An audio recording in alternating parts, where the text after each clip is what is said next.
BJP ने यह सनसनीखेज इल्जाम लगाया है कि चुनाव में जीत हासिल करने के लिए तृणमूल कांग्रेस पश्चिम बंगाल में आतंकवादियों और रोहिंग्या मुसलमानों को पनाह दे रही है।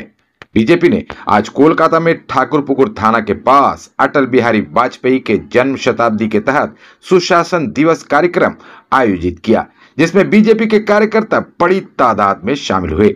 इस मौके पर बीजेपी नेता और विधायक अग्निमित्रा पॉल ने इल्जाम लगाया कि तृणमूल कांग्रेस चुनाव जीतने के लिए आतंकवादियों और रोहिंग्या मुसलमानों को सहारा दे रही है। बंगाल सरकार बीएसएफ को जमीन नहीं दे रही है, जिसके चलते बंगाल से आतंकवादी देश में घुस रहे हैं।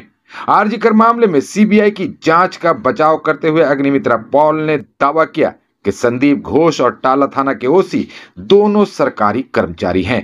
ममता बनर्जी की सरकार उनके खिलाफ एनओसी नहीं दे रही है, जिसके चलते सीबीआई उनके खिलाफ चार्जशीट नहीं दे पा रही है। দেখুন, বাবা মা যেমন হয় সন্তান ঠিক তেমনই হয়, কারণ বাবা মা সন্তানকে শেখায় যে কোনটা ভুল কোনটা ঠিক, সাদা কালোর মধ্যে ফারাকটা বাবা মা শেখান। আমাদের পশ্চিমবঙ্গের নেতৃত্ব দিচ্ছেন আমাদের মুখ্যমন্ত্রী মমতা বন্দ্যোপাধ্যায়। তিনি যেভাবে রাজ্যকে নিয়ে যাচ্ছে সেভাবেই রাজ্য চলছে। তিনি চাইছেন যে মুসলমান ভোট, মাইনরিটি বলবেন না, মুসলমান ভোট, যারা 33% যে যার জন্য তিনি আজকে বছরের পর বছর মুখ্যমন্ত্রী হচ্ছেন বা সরকার করছেন, সেই পশ্চিমবঙ্গের মুসলমানরা বুঝে গেছেন যে তাদেরকে ব্যবহার করা হয়েছে। তারা কিছু পায়নি, তাদের ছেলেমেয়েরা চাকরি পায়নি, তারা যেখানে থাকে সেখানে কোনো ডেভেলপমেন্ট হয়নি। তাই মুখ্যমন্ত্রী এখন এই স্ট্র্যাটেজি নিয়েছেন যে বিএসএফ কে জমি দেবেন না, জমি দিলেই সেখান থেকে অনুপ্রবেশকারী ঢুকতে পারবে না। তাই বারবার বলা সত্ত্বেও উনি জমি দিচ্ছেন না। তাই ইন্টারন্যাশনাল যে বর্ডার ফেন্সিং হচ্ছে না, বেড়া হচ্ছে না, সেখান থেকে যত টেররিস্ট রোহিঙ্গা অনুপ্রবেশকারী তারা আজকে ঢুকছে।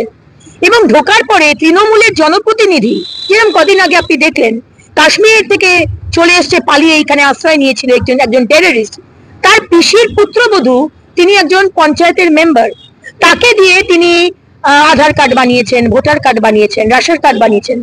এইসব তৃণমূলের নেতারা বানিয়ে দিচ্ছে যে এসো বসো, এটা আমাদের ধর্মশালা, তোমরা বসো থাকো, কোনো চিন্তা নেই, পুলিশ তোমায় ডিস্টার্ব করবে না, কিন্তু তোমরা ভোটটা মুখ্যমন্ত্রীকে দিও। এবং এই টেররিস্টরা তারা পশ্চিমবঙ্গে থাকছে, তারা হিন্দুদের জায়গা দখল করছে, কিছুদিন বাদে আমাদের জলাশয় যেগুলো রয়েছে সেগুলো বুঝিয়ে তারা বাড়ি বানাচ্ছে, এমনকি সরকারের জমিও তারা দখল করছে। মুখ্যমন্ত্রী কিন্তু সব জানেন, উনি জানেন না এমন একটা জিনিস নেই, কিন্তু উনি এটা অ্যালাউ করছেন। এবং তারা পশ্চিমবঙ্গে থেকে সারা ভারতবর্ষে তারা টেররিস্ট অ্যাক্টিভিটি করছে, মানুষ খুন হচ্ছে, আর তারা বলছে আমরা তো পশ্চিমবঙ্গ থেকে এসেছি। তো এটা হচ্ছে মুখ্যমন্ত্রী মমতা বন্দ্যোপাধ্যায়ের স্ট্র্যাটেজি। 2600 যাতে এই টেররিস্টরা রোহিঙ্গারা ভোট দেয়, সেই কারণে তাদেরকে ঢুকতে দেওয়া হচ্ছে।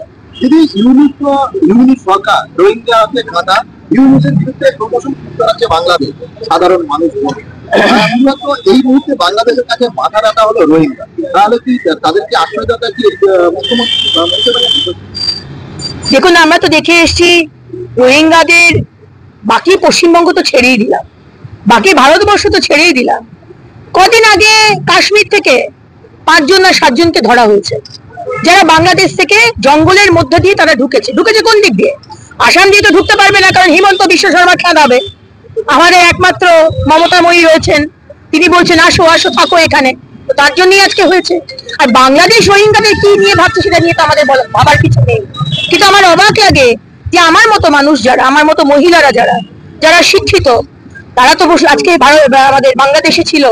আজকে মোহাম্মদ ইউনূস যেভাবে সরকারকে চালাচ্ছে, যেভাবে বাংলাদেশ সম্পূর্ণভাবে আমাদের যে মৌলবাদী শক্তির হাতে চলে গেছে, আমার কষ্ট হয় যে সেখানকার শিক্ষিতা মহিলা, শিক্ষিত পুরুষ তারা কি করছে।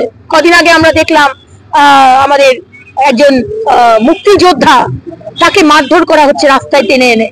প্রথমে তারা হিন্দুদের ওপর মারধর করলো, এখন তার আগে তারা আওয়ামী লীগের নেতাদের ওপর মারধর করলো, খুন করলো। এখন দেখছি মুক্তিযোদ্ধা যারা ছিল, মুক্তিযোদ্ধা, তাদেরকে আজকে রাস্তায় ডেকে তাদেরকে অপমান করা হচ্ছে। বাংলাদেশ কোন দিকে যাচ্ছে, এই বাংলাদেশকে আমরা চিনি না। দেখুন, ফরেন্সিক সিএফএসএল যে ফরেন্সিক যে দল এসেছিল, তারা বলেছে যে অভয়ার বডি যেখানে পাওয়া গেছিল সেটা আসলে ক্রাইম সিন নয়। সিএফএসএল এর দরকার নেই, আমরা তো প্রথম দিন থেকেই বলেছিলাম যেখানে অভয়ার বডি পড়েছিল সেখানে যেভাবে অভয়াকে খুন করা হয়েছে সারা বডিতে তার আঁচড়ের দাগ ছিল, কিন্তু কোনো নখ, কোনো চুল, কোনো রক্ত কিছু ছিল না সেইখানে। এটা তো হতে পারে না। এত বড় একটা নৃশংস হত্যা হলো আর কোনো এভিডেন্স নেই। প্রথম দিন থেকে আমরা বলেছি এবং আমাদের সন্দেহ ছিল যে 14 বছর এই মুখ্যমন্ত্রী সরকার ডাক্তারদের সরকারি হাসপাতালে একটা বাথরুম বা রেস্টিং রুম করেনি, হঠাৎ করে 9 তারিখে 9ই আগস্ট খুন হলো আর 10 তারিখ থেকে স্বাস্থ্য ভবন থেকে পাশ হয়ে গেল, ভাঙচুর শুরু হয়ে বাথরুমের কাজ শুরু হয়ে গেল। প্রচন্ড সন্দেহজনক।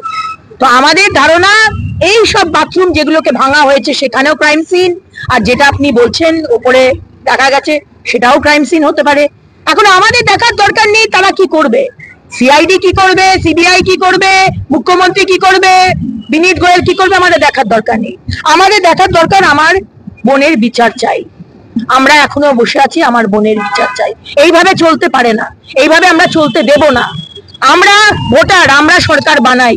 আর যদি সরকার ভেবে থাকে, মুখ্যমন্ত্রী ভেবে থাকেন যে চালাকি করে উনি বলবেন রাস্তায় নামবেন ফাঁসি চাই আর এদিকে প্রমাণ লোপাট করে দেবেন, এদিকে সিবিআই কে বলা হচ্ছে সিবিআই চার্জশিট জমা দিতে পারেনি, ছিছি করা হচ্ছে। কিন্তু আপনারা জানেন না, সিবিআই কে যদি চার্জশিট জমা দিতে হয়, এই দুজন যাদের এগেনস্টে চার্জশিট, সন্দীপ ঘোষ, ডক্টর সন্দীপ ঘোষ এবং টালা থানার ওসি, দুজনেই গভর্নমেন্ট এমপ্লয়ি। চার্জশিট দিতে হলে মমতা ব্যানার্জির সরকারের এনওসি লাগে। মমতা ব্যানার্জির সরকার এনওসি দেয়নি, সেই কারণে সিবিআই চার্জশিট জমা দিতে পারেনি। তাই প্রথম দিন থেকে মমতা ব্যানার্জি চাইছেন, কারণ আমি জানি না কি কারণে, কিন্তু উনি চাইছেন যে এই কেসটা ধামাচাপা পড়ুক। প্রথম থেকে সমস্ত প্রমাণ লোপাট করে দিয়েছে আর এখনো এনওসি দিচ্ছে না। এত নির্লজ্জ একজন মুখ্যমন্ত্রী যে এরকম একটি কেসে উনি আজকে স্টেট গভর্নমেন্ট থেকে এনওসি দেওয়া হচ্ছে না, সিবিআই চার্জশিট জমা করছে না।